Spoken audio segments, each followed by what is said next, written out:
तो देखिए, सीमा हैदर नेपाल के रास्ते से हिंदुस्तान में दाखिल हुई थी। पाकिस्तान से नेपाल के जरिए भारत पहुंचने के खुलासे के बाद जांच एजेंसियों में हड़कंप मचा हुआ है, क्योंकि सवाल ये उठ रहे हैं कि पाकिस्तान में महिला इतनी आसानी से नेपाल बॉर्डर पार करके दिल्ली से सटे ग्रेटर नोएडा तक कैसे पहुंच गई। लेकिन एटीएस की एंट्री से जासूसी एंगल ने सीमा हैदर की मुश्किलें बढ़ा दी है।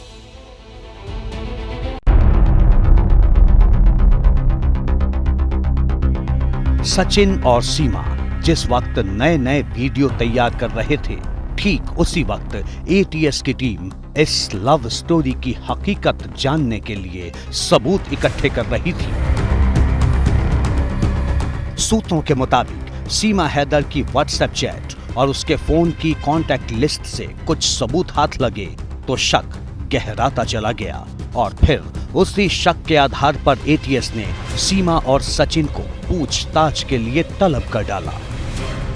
के सूत्रों के मुताबिक देश की सुरक्षा में लगी तमाम एजेंसियां जो हैं वो इस वक्त सीमा हैदर के भारत में आने की सच्चाई जो है उसका पता लगाने की कोशिश में जुटी हुई हैं। जो है वो इसी ऑफिस में सीमा हैदर से पूछताछ चल रही है और इससे पहले जो है सेक्टर 58 स्थित एटीएस के ऑफिस में भी सीमा हैदर को लेकर के आया गया था, लेकिन वहां पर चूंकि पहले से मीडिया कर्मी मौजूद थे, इसलिए जो है यूपी एटीएस की टीम जो है वो सीमा हैदर को वहां ना ला करके इस ऑफिस में लेकर के आई है और जो है वो सीमा हैदर से जो है वो पूरी जानकारी इकट्ठा की जा रही है कि उसकी भारत आने की आखिर सच्चाई क्या है। नेपाल में वो कौन कौन सी जगह पे थी, किन किन होटलों में जो है वो रुकी हुई थी। इसके अलावा जो सीमा के जो आइडेंटिटी कार्ड हैं वो भी जो है वो हाई कमीशन को भेज दिए गए हैं ताकि सीमा की जो सच्चाई है उसका पता लगाया जा सके। सचिन और सीमा से पूछताछ में क्या जानकारियां मिली हैं, अभी तो ये साफ नहीं हो पाया है, लेकिन कहा जा रहा है कि सीमा के आईडी कार्ड हाई कमीशन को भेजे गए हैं। सीमा हैदर की लव स्टोरी और भारत में उसके गैर कानूनी एंट्री के पीछे एटीएस को किसी गहरी साजिश का शक है। अब आप इस शक की वजह भी जान लीजिए। जांच के दौरान पता चला है कि सीमा के परिवार का पाकिस्तानी आर्मी से सीधा ताल्लुक है।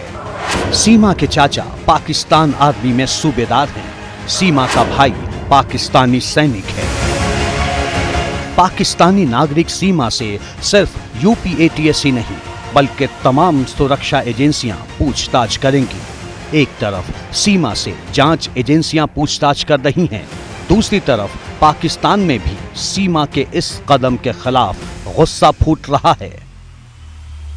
वो सिर्फ एक बेवकूफ़ खातून है जो एक लड़के की बातों में आके तो यहाँ से चली गई है।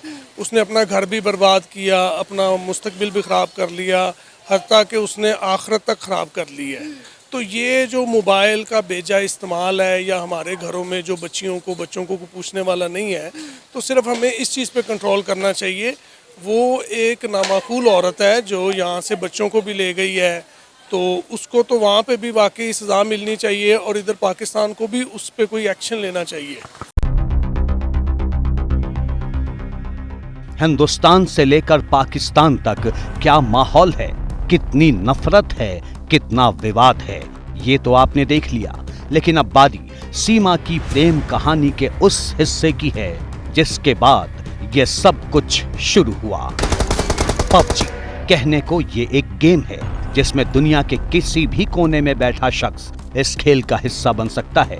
यही पबजी सीमा और सचिन की मोहब्बत का प्लेटफॉर्म बना, जहां दोनों शुरू में खिलाड़ी थे, लेकिन बातचीत का सिलसिला शुरू हुआ तो बात दूर तक निकल गई। वो साल था 2020, जब कोरोना में लॉकडाउन के वक्त सीमा ने घर में रहकर पबजी खेलना शुरू किया था। पबजी खेलते हुए सचिन से उसकी दोस्ती हुई। उसके बाद एक दूसरे को नंबर दिए, फोन कॉल से वीडियो कॉल शुरू हुए और फिर इसी साल की शुरुआत में दोनों ने मिलने का फैसला किया।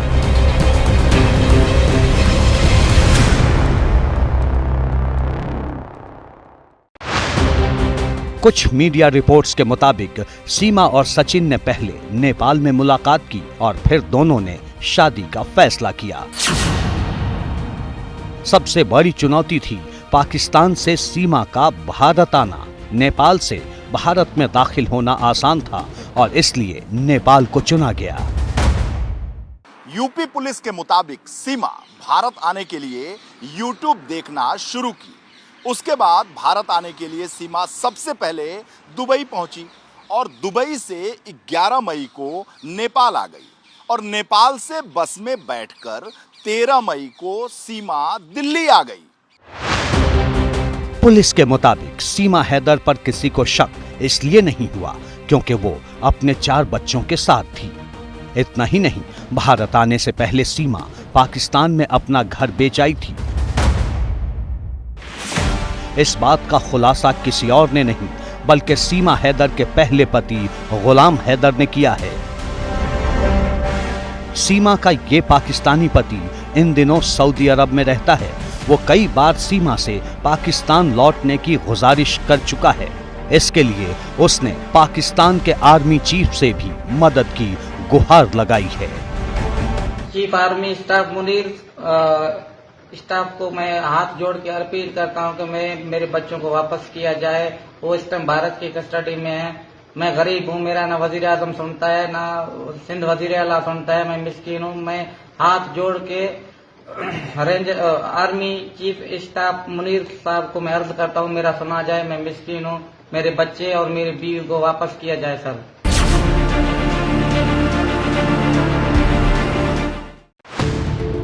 गुलाम हैदर का दावा है कि सीमा के साथ उनकी लव मैरिज हुई थी,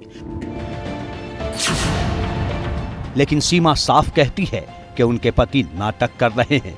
वो कहीं और शादी कर चुके हैं। वो तो पहले तो बकवास ही कर रहे हैं, ऐसे ड्रामा कर रहे हैं। वो ऐसी कोई बात नहीं है। उसके पहले बीवी बच्चे हैं तो उनके साथ खुश रहे। मैं यहाँ खुश हूँ। यानी इस कहानी में सिर्फ शॉक वैल्यू नहीं है, कहानी चौंकाती भी है और सवाल भी खड़े करती है। लेकिन सीमा हैदर कहती हैं कि उन्होंने जो किया वो अपने प्यार को पाने के लिए किया।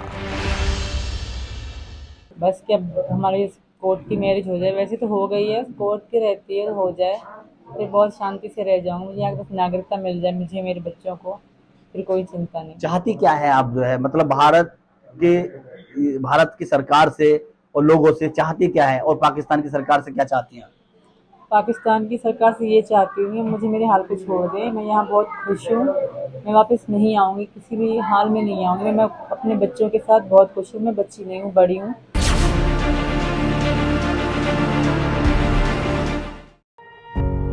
पत्रकारिता कोई इमोशन नहीं है, ना अपना कोई ज्ञान देना है और ना कोई विचार थोपना है। पत्रकारिता क्या है? पत्रकारिता का मतलब है सही जानकारी इकट्ठा करना और तथ्य बताना।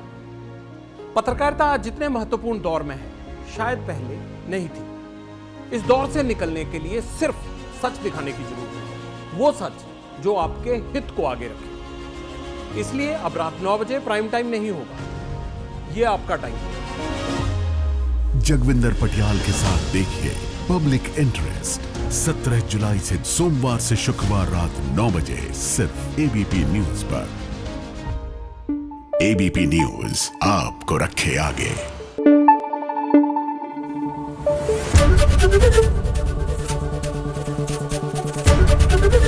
एबीपी न्यूज आपको रखे आगे।